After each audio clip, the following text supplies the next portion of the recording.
Hello students, welcome. Today we are going to discuss the very first chapter from the newly revised syllabus of the 12th standard English textbook. The first chapter is An Astrologer's Day. It is written by R.K. Narayan, who is a very famous cartoonist and a writer. Today we will see the story. An Astrologer's Day, written by one of the best Indian English authors, that is R.K. Narayan. The story published in 1947 in An Astrologer's Day and Other Stories. Here, I am developing the study in the way it demands. I have sketched a picture which is required. Somewhere I have used a diagram to make it similar. Dialogues are also used to show the conversations of the astrologer with his customer or the man or his wife. I think this is the way I have tried to make the story understandable. At midday, he opened his bag and spread out his professional equipments. Now, an astrologer has a bag. What astrologers म्हणजे भविष्य सांगणारा मनुष्य, त्याच्याकडे त्याची एक पिशवी असते, थैली असते, एक बॅग असते. And what was there in his bag? Now you can see on screen what is written there.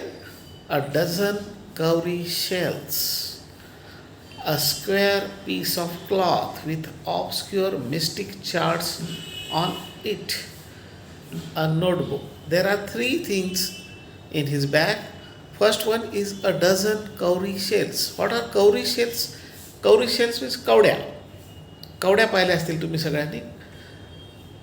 Then a square piece of cloth with obscure mystic charts on it. एक कपड्याचा चौकोनी तुकडा आहे आणि त्याच्यावर काही म्हणजे न अनाकलनीय असे तक्ते बनवलेले आहेत. अ नोटबुक, एक पुस्तक आहे, ते मी तुम्हाला दाखवतो.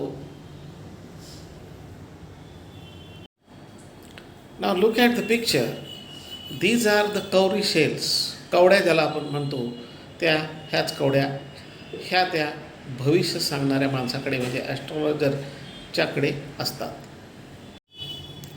Now look at the picture. This is a square piece of cloth with obscure diagrams.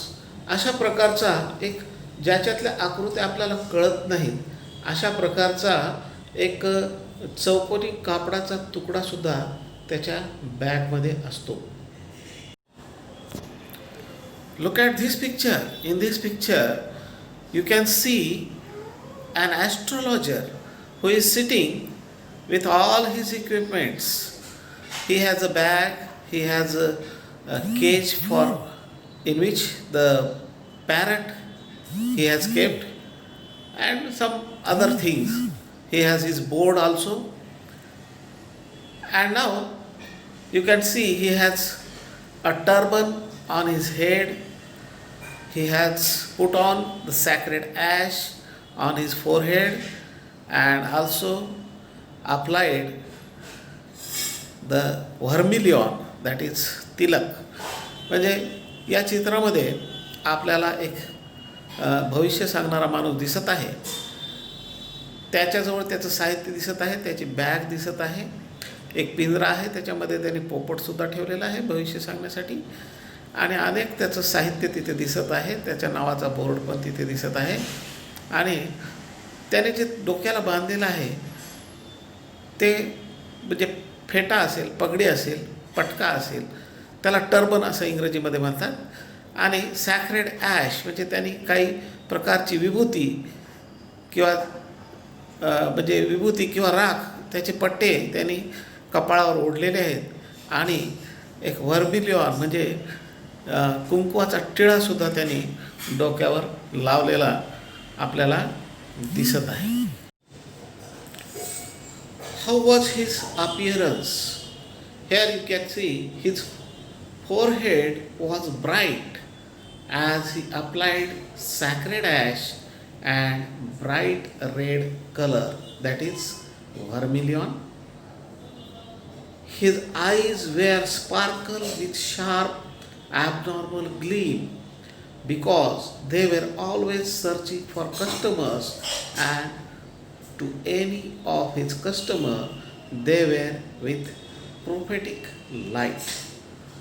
त्याचे जे डोळे होते त्याच्यामध्ये एक विचित्र अशी चमक होती, कारण त्याचे डोळे सदैव ग्राहकाच्या शोधामध्ये असायचे की कोण आपल्याकडे ग्राहक येतं आणि कसा मी त्याच्याकडून पैसे कमावतो. The power of his eyes was increase by the position, that is the painted forehead and dark whiskers which streamed down his cheeks.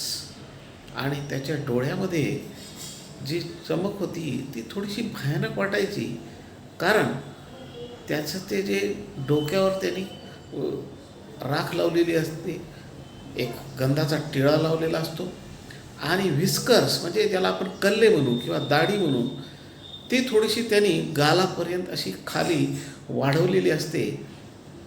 Even a half wits eyes would sparkle if decorated in such a fashion. म्हणजे कोणत्याही सर्वसामान्य माणसाचे डोळे त्याला बघितल्याबरोबर चमकतील असं त्याचं म्हणजे त्याचं जे रूप होतं किंवा त्याचा जो दिसायला होता ते अशा पद्धतीचा होता. मग आता तो कुठे बसत होता, तर ही सीट म्हणजे त्याची बसण्याची जागा त्याबद्दलची माहिती आहे. The seat where he sat was also ideal and supportive for his profession. तो ज्या जागेवर बसत होता अतिशय योग्य अशी जागा त्याने त्याच्या धंद्यासाठी निवडली होती. प्रोफेशन म्हणजे त्याचा व्यवसाय. He sat under the boughs of a spreading tamarind tree. Tamarind म्हणजे चिंच, एक चिंचेचं मोठं झाड असतं. साधारणतः आपण बघतो गावामध्ये बऱ्याच प्रकारचे मोठे झाडं असतात आणि ते बो म्हणजे फांद्या, चिंचाच्या झाडाच्या फांद्या, त्याची सावली, त्याच्या खाली तो बसलेला असतो. The tree was at the side of a path